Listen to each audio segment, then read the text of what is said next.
pour toi. C'est vrai? Oui. Si les événements t'obligeaient à choisir, tu ferais passer ton couple avant tout? Je suis dévouée à ma vie conjugale. C'est mon point faible professionnel. Il est très exactement 7h06. Il vous reste donc 8h54 pour méditer sur vos fautes. Pas de questions? C'est la fin du cinéma. Non, mais je crois que le cinéma existera toujours.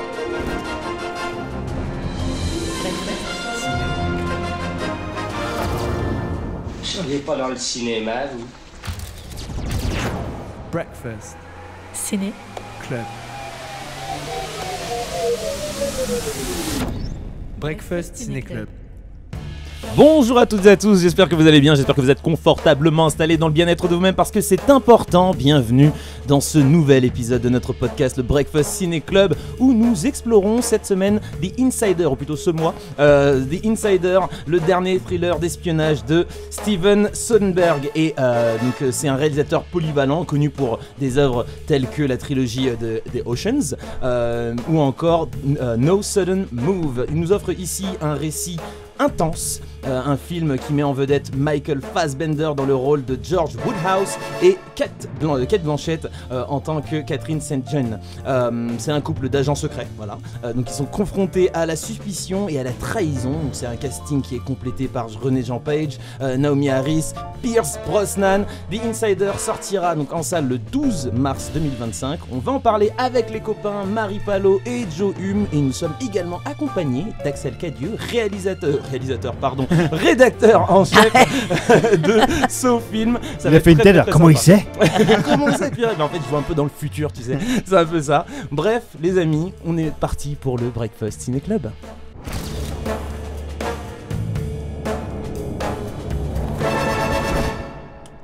The Insider, c'est quoi? Alors tiens, justement, Axel Cadieux, qui est donc avec nous pour sa première fois, je te propose de te lancer dans l'exercice beaucoup trop facile de pitcher un film. Est-ce que tu peux nous pitcher celui-ci? C'est un petit bizutage. Bienvenue dans le Breakfast Ciné Club. Merci à tous. Nous sommes pétris de bonnes intentions. Avec grand plaisir. Je vais tenter. En plus, c'est pas le film le plus évident à pitcher.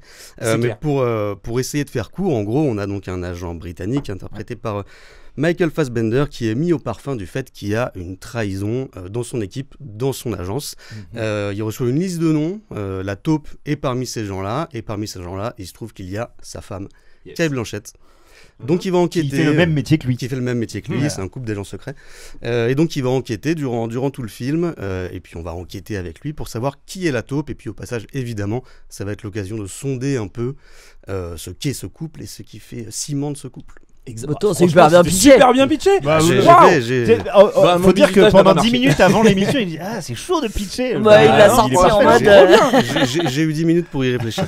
Bah écoute, bravo, c'est exactement ça. C'est un film très intéressant, et donc pour se lancer dans le vif du sujet, j'aimerais que tout le monde donne un peu son avis. Alors Marie, en quelques mots, qu'est-ce que tu as pensé, toi, de The Insider? Ah, il faut m'arrêter parce que j'ai beaucoup de choses à dire. D'accord, on peut t'arrêter maintenant. Alors Joe. Yes, let's go. T'as vu, c'est une bonne ambiance.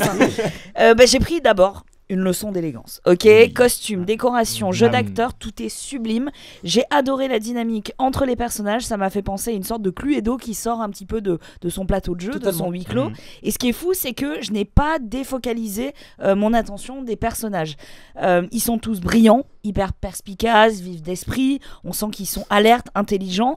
Mais dans le contexte d'un dîner, on les découvre hyper névrosés, acerbes. Bref, ils ont tous besoin d'une thérapie. Heureusement, il y a une psy, mais tu sens qu'elle aussi... il y a peut-être des choses à bosser. Et être en groupe, finalement, ça les met vraiment mal à l'aise. Ce sont des espions qui manipulent des armes, qu'elles soient physiques ou qu'elles prennent la forme d'informations, mais le lien social réel est quelque chose qui met leur nerf à rude épreuve, et j'ai adoré la tension en fait que ça génère. Ça m'a fait penser à la pièce de théâtre Who is Afraid of Virginia Woolf d'Edouard Albee, où les affrontements verbaux finalement vont escalader dans la cruauté, les secrets, les rancœurs vont être mis à nu. Bref, on est totalement là-dedans, quoi. Mais genre tellement d'accord à ce que tu viens de dire. Toi Axel, pour le coup, qu'est-ce qu'on a pensé? Ouais, j'abonde complètement dans ce que dit Marie. Moi en un mot, j'ai envie de dire chirurgical. Tu disais élégant, j'ai envie de dire chirurgical. Ça va de pair, maîtrise totale. Franchement, il n'y a pas un plan en trop. Je peux pas imaginer un plan en moins non plus. J'ai l'impression que tout est maîtrisé à la perfection, et j'ai envie de vous dire, c'est pas franchement une surprise avec Steven Soderbergh, parce que vous en parlerez peut-être après, mais c'est quand même un cinéaste qui a déjà fait ses preuves en matière de très grands metteurs en scène, que ce soit avec les Oceans, qui est vraiment de l'horlogerie, quoi, vraiment un travail d'orfèvre. Il connaît son truc sur le bout des doigts, avec des films comme Logan Lucky, de braquage, d'espionnage, voilà. C'est vraiment quelque chose qu'il sait faire, et ça depuis maintenant 30 ans. Moi, ce qui m'a vraiment étonné, et c'est la raison pour laquelle pour moi on a là peut-être l'un des meilleurs films de son auteur, c'est qu'il y a vraiment un film dans le film. Ouais. On pense à un film d'espionnage, a priori, et ça c'est parfaitement réussi, mais en sous-main, comme ça, en sous-marin, il y a quelque chose qui se passe, qui est plus de l'ordre du romantisme, et moi, à titre personnel, Soderbergh, je l'avais rarement vu comme ça. Eh ben, on en parlera justement un petit peu plus tard de ce film dans le film. Je crois, Joe, que tu as beaucoup aimé. Hein, ouais, j'ai vraiment beaucoup apprécié aussi sa filmo. Ouais, moi j'aime beaucoup le cinéma de Soderbergh, et ce depuis Sex, mensonges et vidéos. Effectivement, ça fait un moment qui délivre régulièrement des films. On parle d'élégance, d'efficacité aussi, et j'ai pas mal envie de parler d'efficacité quand on parle de The Insider, parce que on rappelle qu'on est sur un film de 1h30 où effectivement tout est vraiment réglé comme du papier à musique. Il y a rien de trop. Il y a pas de temps mort. C'est vraiment un film très très satisfaisant à regarder en fait, parce qu'on a l'impression d'un truc extrêmement tenu, et ça fait du bien. Alors je sais pas si vous savez, on en parlait juste avant d'enregistrer l'émission avec Axel, mais il y a une vingtaine d'années en fait, Soderbergh, il avait été approché pour réaliser un futur épisode de James Bond, et il avait commencé à travailler dessus, et finalement le projet s'était pas fait. Alors évidemment il y a toujours la version du studio, la version du réal et tout, mais le projet était tombé à l'eau, et il avait signé en 2012 un thriller d'espionnage aussi un petit peu, qui s'appelait Piégé, avec Gina Carano, je crois, voilà, qui joue dans The Mandalorian, si je me trompe pas, et il disait à l'époque, quand vous regardez ce film, vous pouvez voir un petit peu quelles étaient certaines de mes intentions sur le James Bond. Et moi je trouve que, alors à l'époque je l'avais trouvé un petit peu raté, Piégé, j'avais pas trouvé que c'était un des meilleurs films de son auteur, et là en sortant de The Insider, je me suis dit tiens, là en revanche je vois vraiment un film d'espionnage extrêmement maîtrisé, très satisfaisant à regarder, et dans lequel il y avait Fassbender déjà dans, il y avait déjà Fassbender dans Piégé, qui était déjà donc 2012, donc ça commence à remonter un petit peu. Là, surprise, il est également dans The Insider, et puis effectivement il y a tout ce côté double film en fait, un film dans le film qui m'a énormément parlé, le fait que ça parle d'espionnage mais que ça parle du couple et de comment ça résiste à la pression des oui-dire et des rumeurs, et je trouve que cette double lecture elle est hyper intéressante.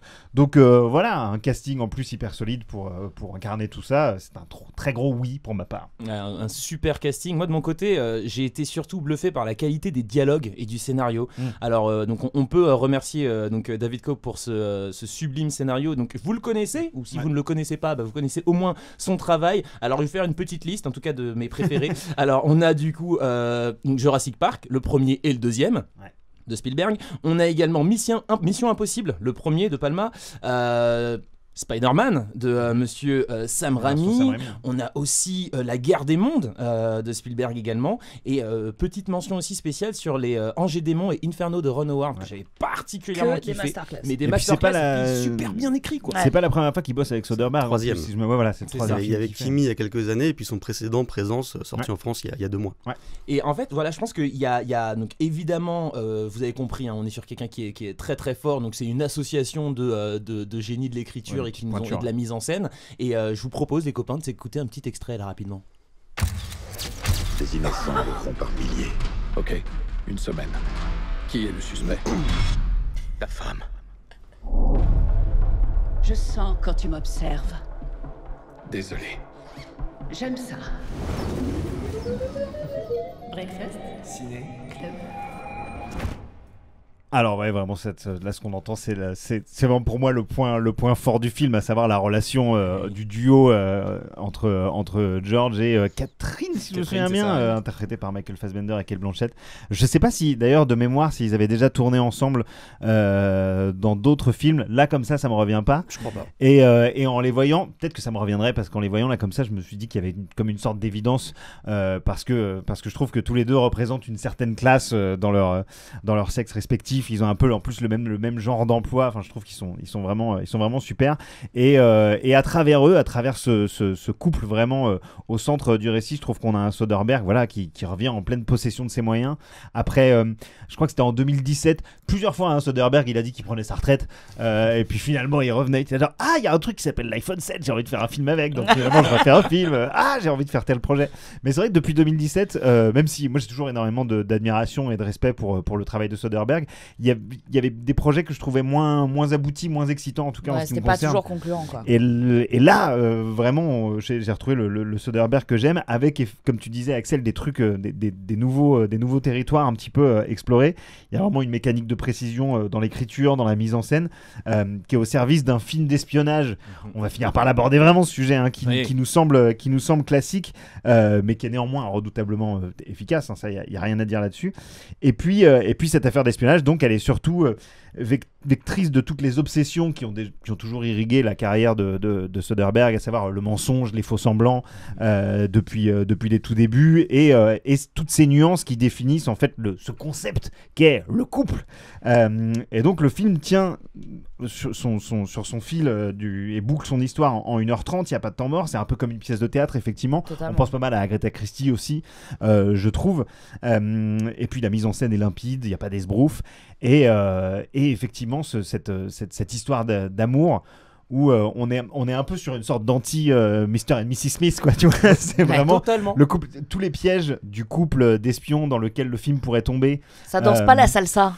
Non, et puis c'est pas hyper sexy, quoi. Non, et puis il y a un jeu, en fait, dès le départ. C'est un peu sexy quand même finalement. Ah ouais, si, c'est quand même. Il y a un côté sexy, mais c'est pas caliente, quoi. Ouais, c'est pas caliente. Froideur. Ouais, voilà, c'est sensuel, c'est dans la froideur, et en même temps c'est étonnant parce que je trouve que dans la direction photographique du film et dans les environnements, tout c'est très des intérieurs boisés, il y a des éclairages électriques, mais qui ont cette sorte de filtre où on pourrait croire un éclairage à la bougie. Enfin, tout est hyper chaleureux, et à côté de ça t'as eux deux qui redescendent la température parce qu'ils sont hyper glaciaux comme ça, et je trouve que même lorsqu'on peut se dire que l'un va aller contre l'autre, ou en tout cas quand il y a ce jeu de rapport de force qui se met en place, on a quand même l'impression que eux deux sont un peu des sortes de prédateurs. Il y a un jeu de chat et de la souris, non seulement entre eux, mais entre eux et les autres personnages qui se met en place, et que moi je trouve assez délicieux à regarder, quoi. En fait, c'est un chat et un chat. Mais c'est ça, en fait, il joue un petit peu avec nous, le réel. Parce que quand je disais les souris, je parlais des autres persos. Ouais.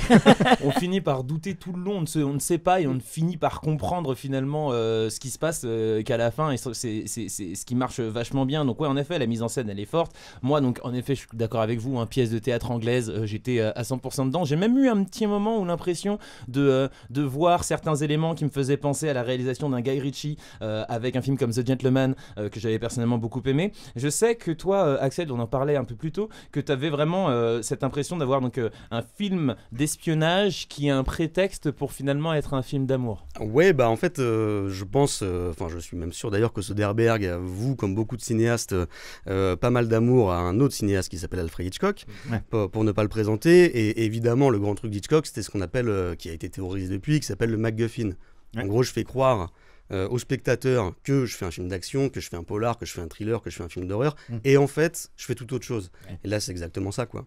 Et en fait, il y a plein de fausses pistes. À un moment donné, on a l'impression, je sais pas pour vous, mais moi, à un moment donné, j'avais l'impression qu'on allait être dans un huis clos au moment du repas. Ouais, c'est ça. Totalement, ouais. Je me suis dit, tiens, allez, on part dans un Cluedo, super, pourquoi pas, intéressant, ludique. C'est vraiment le truc ludique qui intéresse Soderbergh, il essaye des choses tout le temps. Donc là, je me suis dit, bon, il va essayer un huis clos. Peut-être qu'il a jamais fait de mémoire, je crois. Oui, puis en plus, la manière dont il installe l'espace de cette maison, t'as l'impression que chaque endroit va être important et que. Et en un sens, c'est un huis clos parce qu'on y revient à la fin. Ouais. Sauf que des choses ont changé, et d'ailleurs, je pense que le revoir, c'est hyper fascinant parce que d'un coup, sa mise en scène de l'espace a changé, et du coup, ça dit tout des nouvelles situations et des nouvelles dynamiques entre les personnages. Donc voilà, moi, ça m'a vraiment bluffé de par cette capacité à empiler les films dans un seul film, comme tu le dis, Joe, d'1h30.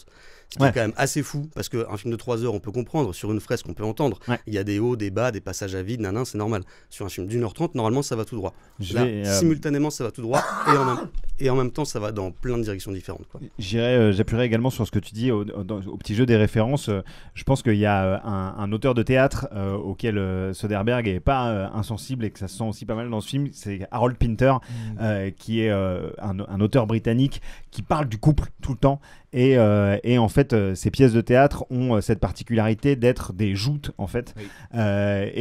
Les personnages de The Insider pourraient complètement être des personnages de pièces d'Harold Pinter, sauf que dans les pièces d'Harold Pinter, c'est des personnages comme vous et moi, il n'y a pas toute la dimension espionnage, mais j'ai vraiment beaucoup pensé à ça. Mais c'est ça qui est marrant, c'est que en fait, oui, ce sont des espions, mais au fur et à mesure que le dîner avance ou même que les séances de psy se déroulent, on comprend que ils sont relativement humains. Là où, contrairement à beaucoup d'autres films d'espionnage, où il y a une dimension du super-héros presque, de l'espion, je parlais de Mission Impossible tout à l'heure, on parlait de James Bond, c'est des surhumains. Là, on est vraiment sur une version très très très humaine, sauf peut-être Michael Fassbender, qui lui est dans une...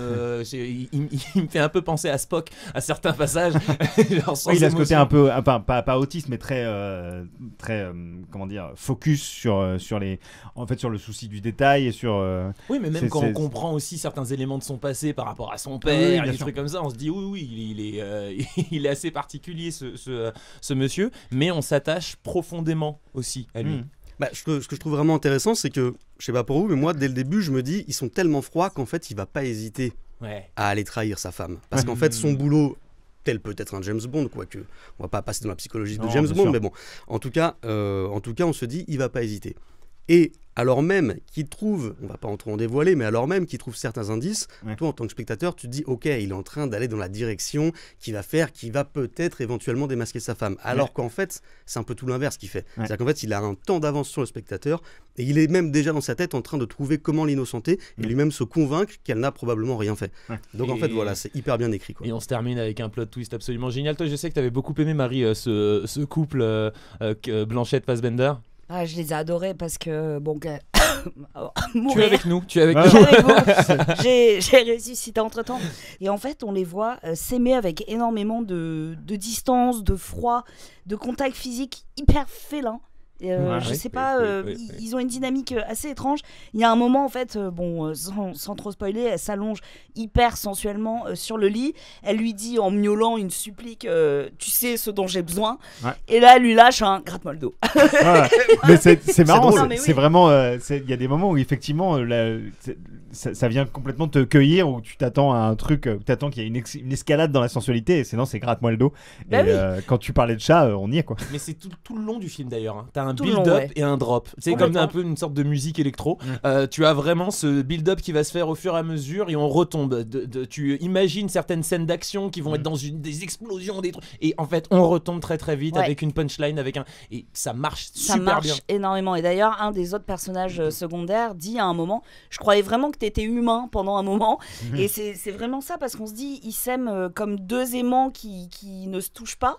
Et il y a un moment, ils vont passer à la casserole, quoi. Et non, là encore, ils arrivent à nous faire sourire, mais toujours avec beaucoup d'élégance. C'est pas la passion qui anime ces deux êtres, mais presque le devoir, en fait, qu'ils ont l'un envers l'autre. C'est hyper fascinant. Et j'ai été vachement éblouie par le jeu d'acteurs de ce duo. Des micro-détails dans un sourcil qui se lève, un œil qui tremble. Ils sont parfaits, impeccables, tirés à 4 épingles. Le brushing, il est nickel. Mais le spectateur, sous l'œil de Soderbergh, peut apercevoir subrepticement le vernis qui s'écaille, le doute qui s'installe entre les deux, la peur aussi. Et pardon, on dit que c'est un film d'amour, je pense que c'est un film sur les amours, fonctionnels ou pas, mais aussi oui, parce que c'est vrai qu'au-delà des deux... Ah bah oui. Non mais oui, parce que Joe, en fait, la mode, ouais, c'est vrai. C'est la première chose que je t'ai dit en sortant de la séance. J'ai vu 1h30 de pure élégance, une pub rallongée de Burberry ou Ralph Lauren avec une galerie d'images incluant un Pierce Brosnan en 3 pièces, sans même. Pierce Brosnan. Ah ouais. Ah, mais lui, de toute façon. Un SUV Mercedes. Qu'est-ce qu'il fait dans ce film, Pierre Brosnan? Il est juste beau, quoi. Il est décapté. Et il a une délivrerie de fou. Et en fait, ça te met dans une ambiance cigare brandy, tu vois.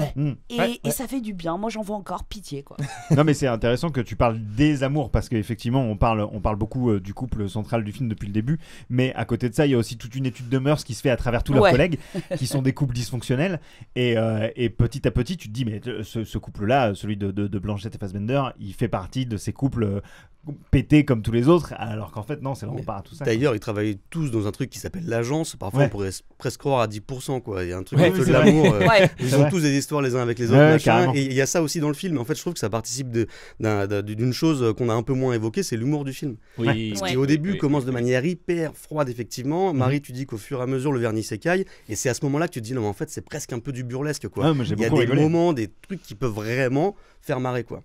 Totalement. Alors c'est marrant, on parlait tout à l'heure des James Bond, c'est difficile de ne pas forcément faire une comparaison. C'est un film donc d'amour, on parle d'espionnage, mais on n'est clairement pas sur un film avec des gadgets de partout, avec des échanges de tirs, des cascades. Non, c'est un film de mise en scène, c'est une investigation psychologique, une mise en abîme de l'amour, de la manipulation et la confiance dans un couple, en particulier dans un couple d'espions dont le métier est concrètement de mentir en permanence. D'ailleurs, le film, le titre américain du film, je crois que c'est The Black Bag, qui est l'excuse qu'on donne Black Bag quand les espions se disent qu'est-ce que tu faisais la semaine dernière à ce temps-là et tout. Black Bag, c'est top secret, quoi. Vous savez, sur plusieurs Breakfast Ciné Club, à la fin je disais alors je te conseille d'aller voir ce film avec ton pote, avec ta famille, et là franchement je sèche un peu, je sais pas vraiment avec qui il faut aller le voir ce film, parce qu'on le sait, le cinéma ça se partage. Alors Marie, toi tu irais le voir avec qui ce film?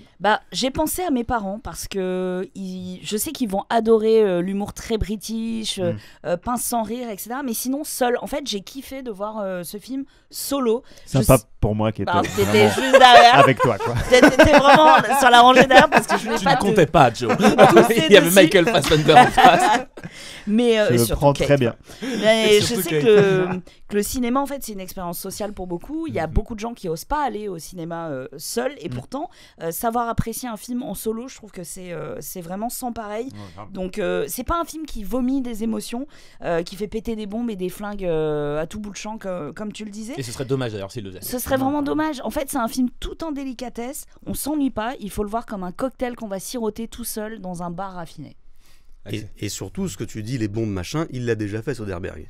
Et Soderbergh, c'est un truc qu'on n'a pas trop dit, il fait que des choses qu'il a jamais faites. Exactement. Et donc là, il va quand même dans des territoires inexplorés. C'est vrai. Qui sont celui, comme on l'a dit, d'une sorte de froideur comme ça et d'hyper efficacité. Et un peu pour cette raison, j'ai envie de donner la même réponse que toi, c'est-à-dire que on n'est pas dans une effusion absolue de sentiments, dans une profusion. Donc moi, je l'ai vraiment ressenti de manière assez personnelle. Après, évidemment, c'est un truc qu'on peut aller voir en couple. Je serais ravi de le voir avec ma copine. Ça marche tout aussi bien. Mais il y a quand même quelque chose de l'ordre de l'intime qui joue là, du seul face à l'écran, je trouve. Ouais, complètement. Je suis assez d'accord. Après, comme c'est un film de 1h30, je ne rechignerai pas à le revoir avec ma compagne. Tu vois, je suis très content de l'avoir vu et d'avoir pu le digérer tout seul. Mais je retournerai le voir avec plaisir, parce qu'en plus, on le disait tout à l'heure en début d'émission, mais je pense que c'est un film qui gagne à être vu parce que au-delà de tout ce qui se passe dans le film, il y a effectivement 2 scènes qui se répondent au début et à la fin, et qui doit être intéressant de revoir à l'aune de la conclusion du film. Mais oui, c'est un très bon film à voir tout seul, et moi j'ai beaucoup apprécié, même si Marie n'était pas là. Mais j'étais devant toi, ça compte pas. Oui, je sais. Qu'est-ce qu'il y aura au menu? Une partie de plaisir. C'est vrai, personne ne peut te mentir. Je déteste les menteurs. Si c'est Catherine, t'es sûr que tu vas pouvoir le faire? Je n'en sais rien. Ah là là, rien que d'entendre ces extraits, j'ai envie de le revoir. Merci beaucoup de nous avoir écouté, d'avoir écouté cet épisode donc consacré à The Insider de Steven Soderbergh, un thriller haletant porté par un casting de haut vol avec Michael Fassbender, Cate Blanchett en tête d'affiche. C'est déjà la fin du Breakfast Ciné Club. Si vous avez aimé cette discussion, n'hésitez pas à vous abonner, à partager, à laisser un avis sur votre plateforme de podcast préférée. On se retrouve très bientôt. Merci beaucoup Axel d'être venu. Merci Axel. Merci à vous pour l'accueil. Grand plaisir. C'était vraiment trop cool. Merci Marie, merci Joe. C'était un plaisir également de partager ça avec vous. On se retrouve nous le mois prochain pour encore une fois une nouvelle plongée dans l'univers du cinéma. D'ici là, regardez de bons films. Ciao ciao. Ciao. Bye. Salut. Breakfast.